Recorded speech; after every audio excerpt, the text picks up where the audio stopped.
ফায়াতাখাব্বাতুহুশ শাইতানু মিনাল মাস। আল্লাহ রাব্বুল আলামিন বললেন, যারা সুদ খায় কিয়ামতের দিন সেই ব্যক্তির নেই দাঁড়াবে যেই ব্যক্তিকে শয়তান স্পর্শ করেই, ছোঁয়া দিয়েই তাকে পাগল বানিয়ে দেয়। পাগলের মতো জাদু করেছে এমন ব্যক্তি, যেই ব্যক্তিকে জিনে ধরেছে, ভূতে ধরেছে, এমন ব্যক্তি যেরকম করে এরকম করে কিয়ামতের দিন ওই লোক দাঁড়াবে। নাউজুবিল্লাহ। এজন্য আমার প্রিয় ভাইয়েরা, আজকের আলোচনা এখানেই শেষ করছি। তবে শেষ সময়ে এসে আপনাদের কাছে অনুরোধ করছি, বলুন তো জীবনে যতদিন বেঁচে থাকি রিবার সাথে, সুদের সাথে, ঘুষের সাথে, দুর্নীতির সাথে, মানুষের হক নষ্ট করার সাথে, এতিমের সম্পত্তি গ্রাস করার সাথে, সাদাবাজির সাথে, টেন্ডারবাজির সাথে কোনো রকম সম্পর্ক আমাদের থাকবে না। রাজি আছি ইনশাআল্লাহ?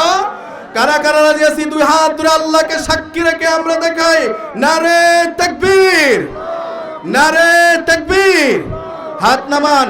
আজকে এই জান্নাতি এই বাগানের মধ্যে হাত তুলে আল্লাহকে সাক্ষী রেখে ঘোষণা করলাম, আল্লাহ যাদের সম্পর্ক সুদের সাথে নয়, যাদের সম্পর্ক ঘুষের সাথে নয়, যাদের সম্পর্ক দুর্নীতির সাথে নয়, যাদের সম্পর্ক জিনার সাথে নয়, যাদের সম্পর্ক রাষ্ট্রের হাজার হাজার কোটি টাকা মেরে দেওয়ার এই সম্পর্ক যাদের সাথে আছে, তাদের সাথে আমাদের কোনো সম্পর্ক নাই। ঠিক কিনা বলেন?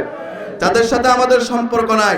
আমাদের সম্পর্ক হবে মসজিদ যারা পরিচালনা করে, আমাদের সম্পর্ক হবে মাদ্রাসায় যারা খেদমত করে, আমাদের সম্পর্ক হবে আলেম ওলামাদের সাথে, হক্কানি ফির আউলিয়াদের সাথে, আমাদের সম্পর্ক হবে ইকামতের দিনকে যারা এই জমিনে প্রতিষ্ঠিত করতে চায় সে সিফা সালাদের সাথে, আমাদের সম্পর্ক হবে ইসলামী আন্দোলনের কর্মীদের সাথে, আমাদের সম্পর্ক হবে আল্লাহর প্রিয় গোলামদের সাথে যারা শেষ রাত্রিতে তাহাজ্জুদের নামাজে দাঁড়িয়ে আল্লাহর কুদরতি কদমে সিজদা অবনত হয়ে এই জমিনের জন্য, এই ভূখণ্ডের জন্য, এই সাথে দেশের স্বাধীনতা সার্বভৌমত্বের জন্য তারা রাত জাগে আল্লাহর কাছে বলে, আল্লাহর কাছে ফরিয়াদ জানায়।